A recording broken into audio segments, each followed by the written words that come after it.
In the 6 years we've been on the air, 300 lives have been saved as a result of what people have learned from watching this program.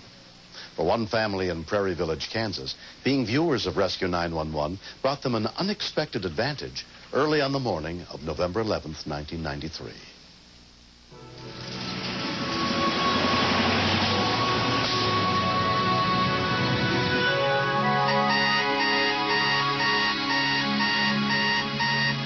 "16-year-old Justin White was the first family member to wake up that morning. What happened to the family frustrates me a lot because it could have been very easily prevented. We generally had that attitude, you know, it can't happen to us, but it did. Come on, Brand, let's go. Time to get up, go to school.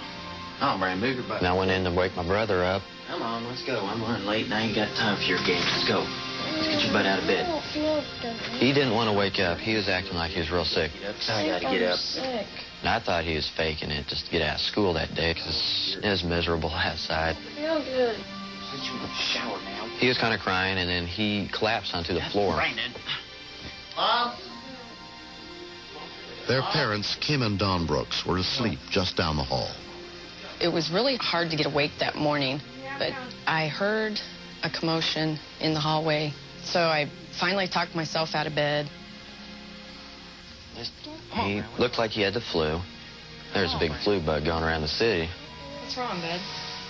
Brandon, I said, come on, why don't you get up? And he said, I can't move. I'm paralyzed. Hey, Don? What? Panic kicked in. And they're thinking about putting him back to sleep. What's going on? Kim? Jeez. Once my mom collapsed, my dad said it clicked into his head that it was carbon monoxide poisoning. Open the doors and get him outside. He said get them out of the house. Fire an ambulance. Where do you need us? 7843. 7843. What's the problem there? Carbon monoxide.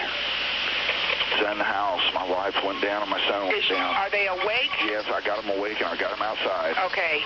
Johnson County dispatcher Darlene Walker took the call. A small quantity of carbon monoxide can be lethal.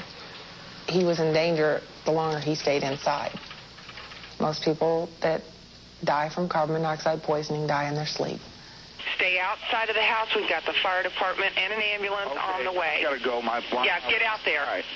The biggest fear I had when I got this call, would they still be awake when he got back out there? 1144, 223, 1104. Rescue units were immediately dispatched. Prairie Village Police Corporal Steve Hunter was nearest to the scene. We received a call from a dispatcher that there was a carbon monoxide poisoning at number 38's address, which is Sergeant Brooks's badge number.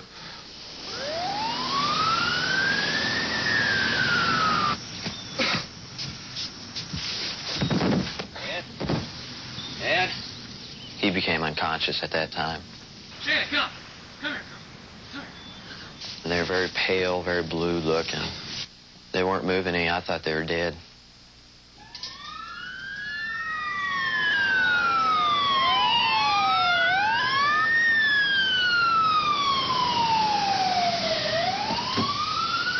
You think the worst with 4 victims at the house.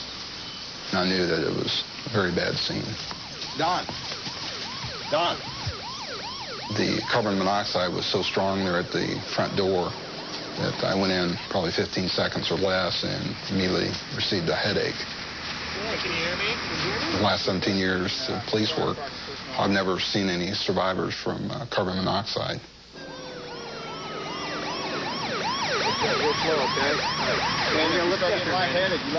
Among those who responded was MedAct ambulance paramedic John Linville.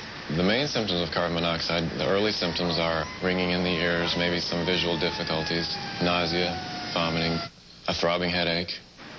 An engine company from Fire District Number 2 arrived, led by Lieutenant John Allen. I bunked up, put on my air pack, and my carbon monoxide monitor. My firefighter just at the front door had a reading of 200 parts per million. Right then, those people are really in danger.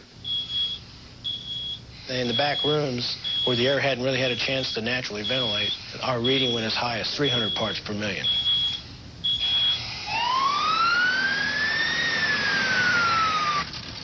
At St. Joseph Health Center, all 4 members of the Brooks family were treated by emergency physician Mike Riley. We measured their carbon monoxide levels. Father's was the highest at 26%. Mother's was second, around 20%. And both boys measured at 19%. The normal concentration of carbon monoxide in the blood is closer to 1 to 2%. The doctor told us if we'd been in the house 10 more minutes, we'd be dead. The Tuesday before this happened, we'd been watching an episode of Rescue 911, and they had a segment on a carbon monoxide poisoning. And for some reason, and to this day, I still don't understand why, but that is the first thing that popped into my head. If we hadn't seen the episode of 911, I would have picked them up and put them back in bed thinking it was the flu. And had I done that, we would have died. 10 months have passed. The Brooks family is still suffering long-term side effects from their carbon monoxide poisoning. The boys are having problems with thought process, working in school. Don's been put on what they call light duty right now at the police department. I would call him, as they would say, the best of the best. He always wanted to be there. He always wanted to be in the middle of everything. And he's just not that way anymore.